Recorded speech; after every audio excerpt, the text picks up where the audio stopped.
ግብር እባላለሁ። የቋሪት ወረዳ ግብርና ጽሕፈት ቤት ኃላፊ ነኝ።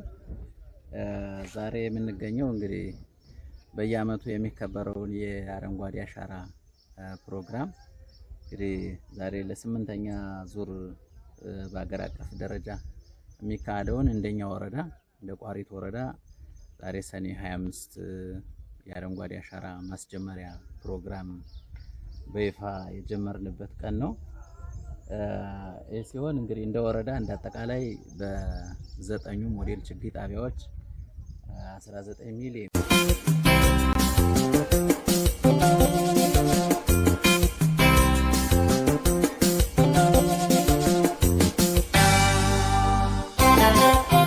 በላይ የፍራፍሬና የደን ችግኞች ተዘጋጅተዋል። ይህም ሲሆን 1800 በላይ ሄክታር በወል ቦታ በግለሰብና በተቋማት የተዘጋጀ ሲሆን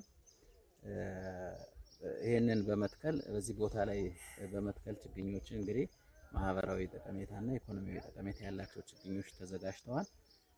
ይህም ሲሆን እንግዲህ ዛሬ የምንገኘው ገበዘ ማርያም ቀበሌ ላይ ነው የምንገኘው። ወል ቦታ ላይ ነው ተከላ የምናካሄደው። እንግዲህ ከዚህ ቦታ ላይ ግራቬሊያና ዲከረንስ ችግኞችን እንተክላለን።